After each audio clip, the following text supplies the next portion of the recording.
ओम शांति। 30 मार्च 2015। साकार महावाक्य।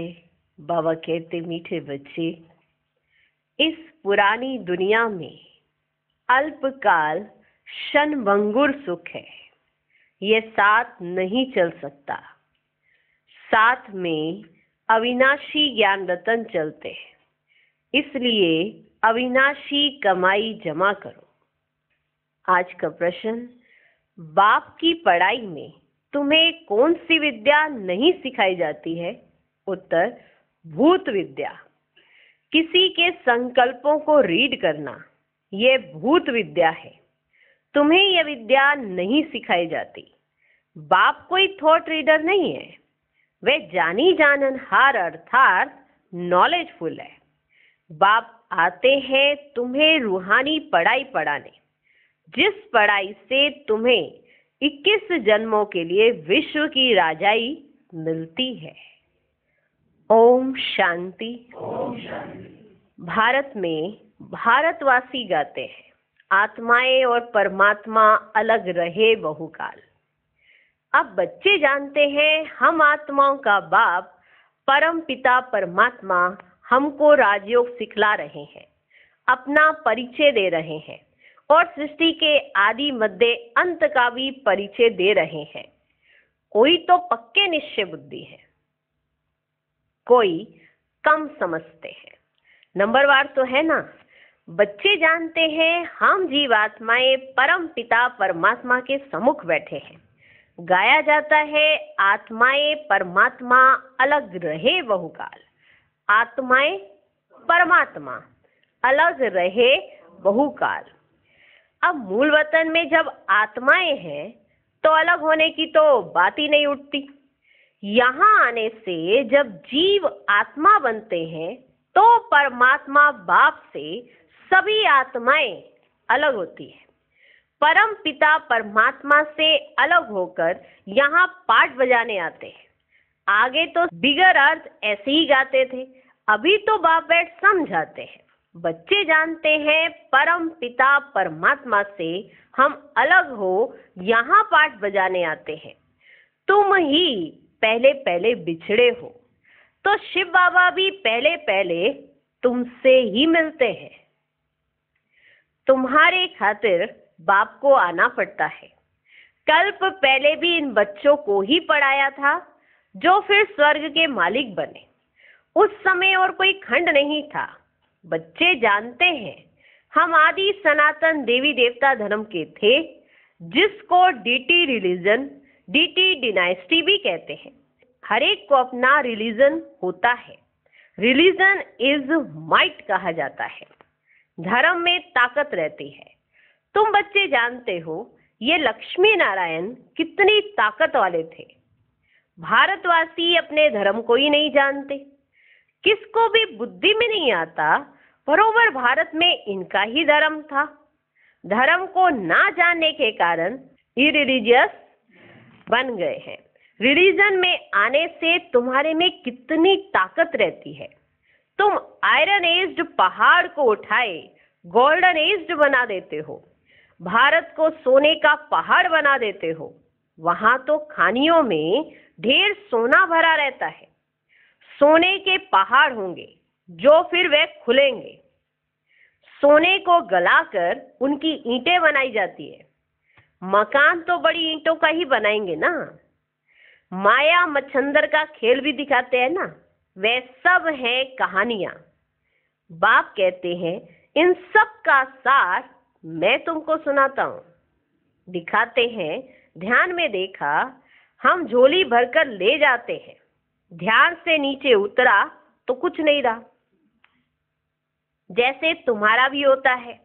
इसको कहा जाता है दिव्य दृष्टि। इसमें कुछ रखा नहीं है।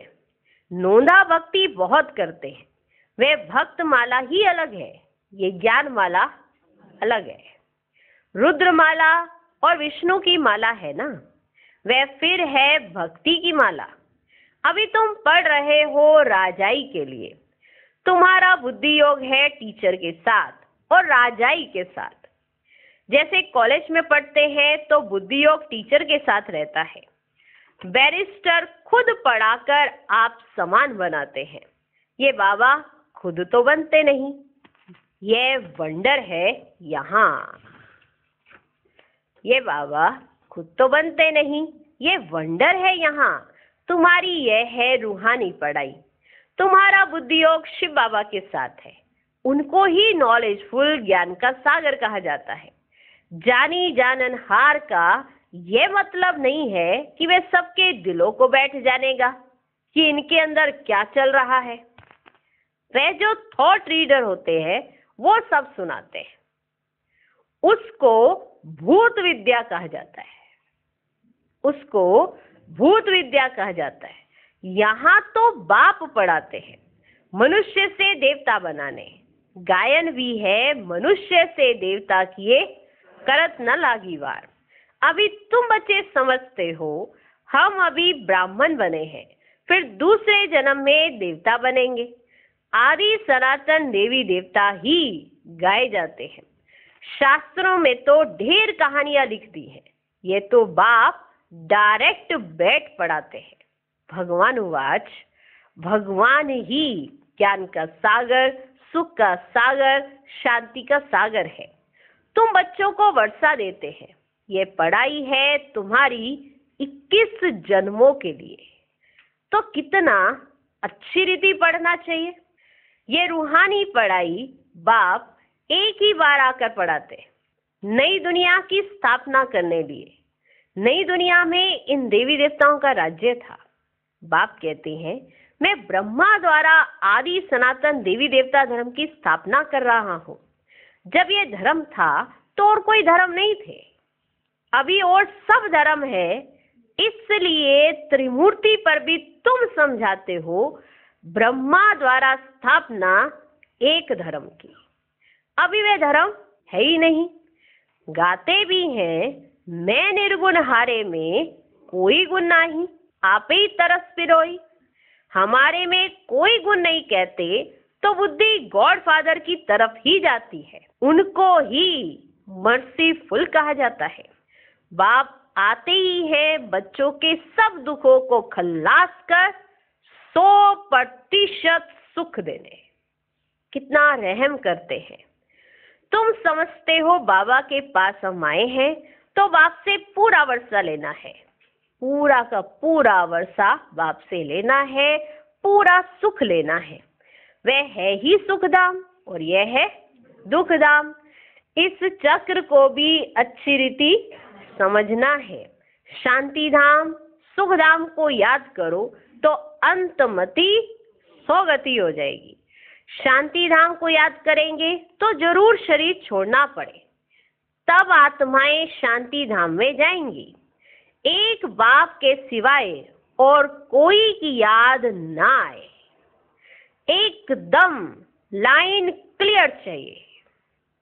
एक बाप को याद करने से अंदर खुशी का पारा चढ़ता है। इस पुरानी दुनिया में तो अल्पकाल क्षणभंगुर सुख है, ये साथ नहीं चल सकता क्या? अल्पकाल जो क्षणभंगुर सुख है ये साथ नहीं चल सकता। साथ ये अविनाशी ज्ञान रत्न ही चलते हैं, यानी ये ज्ञान रत्नों की कमाई ही साथ चलती है, जो फिर तुम 21 जन्म प्रालब्ध भोगेंगे। हाँ, विनाशी धन भी साथ उनका जाता है जो बाप को मदद करते हैं। बाबा हमारी भी कोड़ियां ले वहां महल दे देना। बाप कोड़ियों के बदले कितने रतन देते हैं। जैसे अमेरिकन लोग होते हैं, बहुत पैसे खर्च कर पुरानी पुरानी चीजें खरीद करते हैं। पुरानी चीज का मनुष्य बहुत दाम ले लेते हैं। अमेरिकन लोगों से पाई की चीज का 1000 ले लेंगे। बाबा भी कितना अच्छा ग्राहक है। भोलानाथ गाया हुआ है ना, मनुष्यों को यह भी पता नहीं है, वो तो शिव शंकर एक कह देते हैं। उनके लिए कहते भर दो झोली।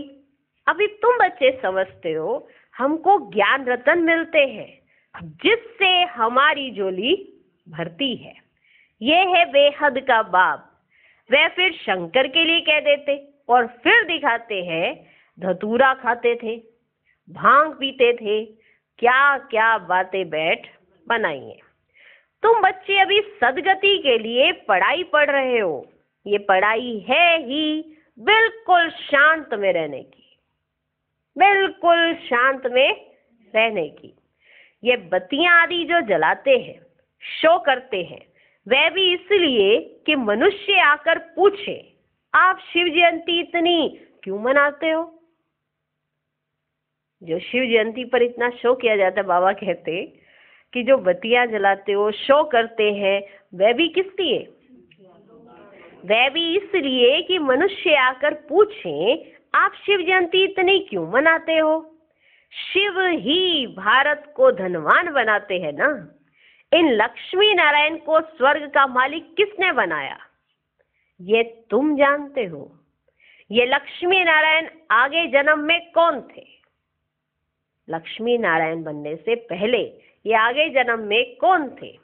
ये आगे जन्म में जगत अम्बा ज्ञान ज्ञानेश्वरी थी, जो फिर राज राजेश्वरी बनती है। अब पद किसका बड़ा है? अब पद किसका बड़ा है? देखने में तो ये स्वर्ग के मालिक है। जगत अम्बा कहाँ की मालिक थी? इनके पास क्यों जाते हैं? देखने में तो ये स्वर्ग के मालिक है। अब जगत अम्बा कहाँ की मालिक थी? इनके पास क्यों जाते हैं? ब्रह्मा को भी 100 भुजा वाला, 200 भुजा वाला, 1000 भुजा वाला दिखाते हैं ना। जितने बच्चे होते जाते हैं, भुजाएं बढ़ती जाती है। जगदम्बा को भी लक्ष्मी से जास्ती भुजाएं दी है। उनके पास ही जाकर सब कुछ मांगते हैं। किनके पास? जगदम्बा के पास जाकर ही सब कुछ मांगते हैं। बहुत आशाएं ले जाते हैं, बच्चा चाहिए, ये चाहिए। लक्ष्मी के पास कभी ऐसी आशाएं नहीं ले जाएंगे। वह तो सिर्फ धनवान है, वे तो सिर्फ धनवान है। जगत अम्बा से तो स्वर्ग की बादशाही मिलती है। यह भी किसको पता नहीं, जगत अम्बा से क्या मांगना चाहिए। यह भी किसको पता नहीं कि जगत अम्बा से क्या मांगना चाहिए। ये तो पढ़ाई है ना। जगत अम्बा क्या पढ़ाती है? राजयोग। बाबा कहते जगत अम्बा क्या पढ़ाती है? राजयोग। इसको कहा ही जाता है बुद्धि योग। इसको कहा ही जाता है बुद्धि योग। तुम्हारी और सब तरफ से बुद्धि निकल एक बाप से लग जाती है। बुद्धि तो अनेक तरफ भागती है ना। अब बाप कहते हैं मेरे साथ बुद्धि योग लगाओ, नहीं तो विक्रम विनाश नहीं होंगे। इसलिए बाबा फोटो निकालने की भी मना करते हैं। बाबा फोटो निकालने की भी मना करते हैं। ये तो इनकी देह है ना, ये तो इनकी देह है ना। बाप खुद दलाल बन कहते हैं अभी तुम्हारा वे हथियाला कैंसिल है। काम चिता से उतर, अब ज्ञान चिता पर बैठो। काम चिता से उतरो, अपने को आत्मा समझ, मुझ बाप को याद करो, तो विक्रम विनाश होंगे। और कोई मनुष्य ऐसे कह ना सके। मनुष्य को भगवान भी नहीं कहा जा सकता। तुम बच्चे जानते हो बाप ही पतित पावन है। वही आकर काम चिता से उतार ज्ञान चिता पर बिठाते हैं। वे है रूहानी बाप। वे इनमें बैठ कहते हैं तुम भी आत्मा हो, औरों को भी यही समझाते रहो। बाप कहते हैं मन मना भव। मन मना भव कहने से ही समृद्धि आ जाएगी। इस पुरानी दुनिया का विनाश भी सामने खड़ा है। बाप समझाते हैं यह है महाभारी महाभारत लड़ाई। कहेंगे लड़ाई तो विलायत में भी होती है, फिर इसको महाभारत लड़ाई क्यों कहते हैं? लड़ाइयाँ तो विलायत में भी चल रही हैं, फिर यहाँ पर जो लड़ाई होगी उसको महाभारत लड़ाई क्यों कहते हैं? भारत में ही यज्ञ रचा हुआ है, इनसे ही विनाश ज्वाला निकली है। तुम्हारे लिए नई दुनिया चाहिए तो मीठे बच्चे पुरानी दुनिया का जरूर विनाश होना चाहिए। अब मेरे बच्चों को नई दुनिया चाहिए और बाप आए हैं अपने बच्चों को नई दुनिया में ले जाने के लिए। पुरानी दुनिया का विनाश होगा, नई दुनिया की स्थापना चल रही है। दुनिया तो एक ही है ना। अभी नया घर चाहिए तो पुराना तो तोड़ना पड़े, पर जब तक नया घर स्थापित नहीं हो जाता तब तक पुराना तोड़ा नहीं जाता। रहेंगे कहाँ? रहेंगे कहाँ फिर? भारत में ही यज्ञ रचा हुआ है, इनसे ही विनाश ज्वाला निकली है। तुम्हारे लिए नई दुनिया चाहिए तो मीठे बच्चे पुरानी दुनिया का जरूर विनाश होना चाहिए। तो इस लड़ाई की जड़ यहाँ से निकलती है। कहते ना, इसको ही महाभारत लड़ाई क्यों कहते हैं? कि जो यहाँ छिड़ेगी वही महाभारत लड़ाई क्यों? ऐसे तो विलायत में बहुत लड़ाइयाँ हो रही है। तो आज बाबा ने कहा इसको महाभारत लड़ाई क्यों कहते हैं? क्योंकि लड़ाई की जड़ यहाँ से निकलती है। इस रुद्र ज्ञान यज्ञ से महाभारी लड़ाई विनाश ज्वाला प्रज्वलित हुई। इस रुद्र ज्ञान यज्ञ से वह शास्त्रों में भी लिखा हुआ है, परंतु किसने कहा है ये नहीं जानते। अभी बाप समझा रहे हैं नई दुनिया के लिए। अभी तुम राजा ही लेते हो, तुम देवी देवता बनते हो। तुम्हारे राज्य में और कोई भी होना नहीं चाहिए जो तंग करे तुम्हें, ठीक है ना। तो इसे तुम्हारे राज्य में और कोई भी होना नहीं चाहिए। डेविल वर्ल्ड विनाश होता है। बुद्धि में याद रहना चाहिए, कल हमने राज्य किया था, बाप ने राज्य दिया था, फिर 84 जन्म लेते आए, अभी फिर बाबा आया हुआ है। ये वो वाला इतना प्यारा वाला समय, कल्प का बहुत प्यारा समय जो है ना, वो है संगम। वो चल रहा है जिसकी हर एक आत्मा को बड़ी तड़फ, बड़ी कशिश, जिससे द्वापर से ही शुरू हो जाते हैं भक्ति पूजा पाठ करना, इस समय के इंतजार में। वंडर देखो, जब ये समय आ जाता है तो यही भूल जाते हैं कि इसकी इंतजार में हम सारे ये कर रहे थे। इतने इजी हो जाते हैं। सिर्फ बाबा को फिर से याद कराना पड़ता है कि मैं आया हुआ हूँ। तुम बच्चों में यह तो ज्ञान है ना, बाप ने ये ज्ञान दिया है। जब डीटी धर्म की स्थापना होती है तो बाकी सारे डेविल वर्ल्ड का विनाश होता है। जब डीटी धर्म की स्थापना होती है तो बाकी सारे डेविल वर्ल्ड का विनाश होता है। ये बाप बैठ ब्रह्मा द्वारा सब बातें समझाते हैं। ब्रह्मा भी शिव का बच्चा है, विष्णु का भी राज समझाया है कि ब्रह्मा सो विष्णु, विष्णु सो ब्रह्मा बनता है। अभी तुम समझ गए हो, हम ब्राह्मण हैं, फिर देवता बनेंगे, फिर 84 जन्म लेंगे। ये नॉलेज देने वाला एक ही बाप है, तो फिर कोई मनुष्य से ये नॉलेज मिल कैसे सकती? इसमें सारी बुद्धि की बात है। बाप कहते हैं कि और सब तरफ से बुद्धि तोड़ो, बुद्धि तोड़ो। बुद्धि ही बिगड़ती है, बुद्धि ही बिगड़ती है। बाप कहते हैं कि मुझे याद करो तो विकर्म विनाश होंगे। ग्रस्त व्यवहार में भल रहो। एम ऑब्जेक्ट तो सामने खड़ी है, जानते हो हम पढ़कर ये बनेंगे। तुम्हारी पढ़ाई है ही संगम युग की। अभी तुम ना इस तरफ हो ना उस तरफ, तुम बाहर हो। बाप को खिवैया भी कहते हैं, गाते भी हैं, हमारी नैया पार ले जाओ। इस पर एक कहानी भी बनी हुई है। कोई चल पड़ते हैं, कोई रुक जाते हैं। अब बाप कहते हैं मैं इस ब्रह्मा के मुख द्वारा बैठ सुनाता हूँ। ब्रह्मा कहाँ से आया? प्रजापिता तो जरूर यहाँ चाहिए ना। मैं इनको एडॉप्ट करता हूँ, इनका भी नाम रखता हूँ। तुम भी ब्रह्मा मुख वंशावली ब्राह्मण हो।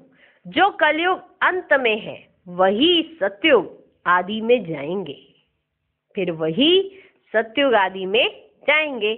तुम ही पहले पहले बाप से अलग हो पाठ बजाने आए हो, हमारे में भी सब तो नहीं कहेंगे ना, तुम ही आए हो पाठ बजाने। फिर बाबा कहते हमारे में भी सब तो नहीं कहेंगे ना, यह भी मालूम पड़ जाएगा कौन पूरे 84 जन्म लेते हैं। इन लक्ष्मी नारायण की तो गारंटी है ना, इनके लिए ही गायन है श्याम सुंदर। देवी देवता सुंदर थे, सांवरे से सुंदर बने हैं, गावड़े के छोरे से बदल सुंदर बन जाते हैं। इस समय सब छोरे छोरियां हैं, इस समय सब छोरे छोरियां हैं, ये बेहद की बात है। उनको कोई जानते नहीं, कितनी अच्छी अच्छी समझानी दी जाती है।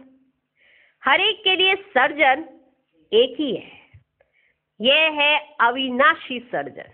योग को अग्नि कहा जाता है, क्योंकि योग से ही आत्मा की अलाए माना खाद निकलती है।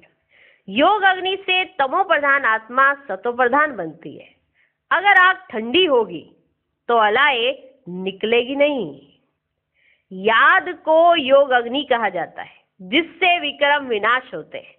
तो बाप कहते हैं तुमको कितना समझाता रहता हूं, तुमको कितना समझाता रहता हूं, धारणा भी हो ना, इतना समझाता हूं, इतना समझाता हूं, तो धारणा भी तो हो ना।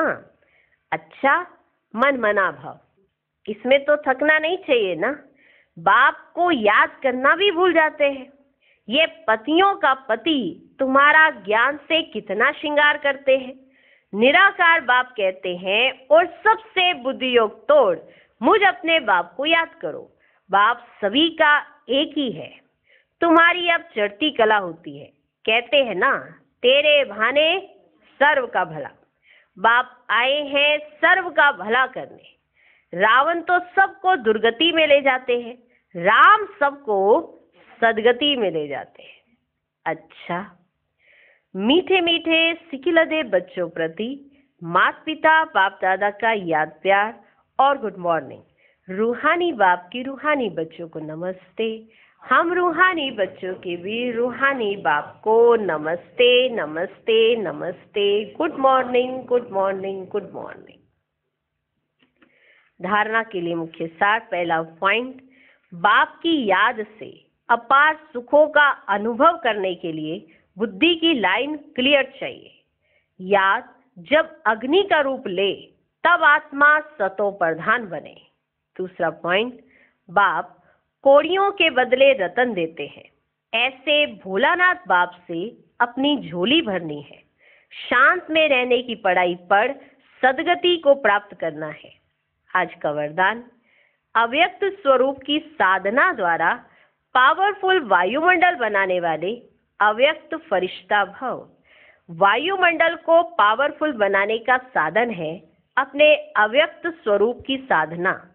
इसका बार बार अटेंशन रहे, क्योंकि जिस बात की साधना की जाती है उसी बात का ध्यान रहता है। तो अव्यक्त स्वरूप की साधना अर्थात बार बार अटेंशन की तपस्या चाहिए। इसलिए अव्यक्त फरिश्ता भव के वरदान को स्मृति में रख शक्तिशाली वायुमंडल बनाने की तपस्या करो, तो आपके सामने जो भी आएगा वह व्यक्त और व्यर्थ बातों से परे हो जाएगा। आज का स्लोगन, सर्वशक्तिमान बाप को प्रत्यक्ष करने के लिए एकाग्रता की शक्ति को बढ़ाओ। ओम शांति।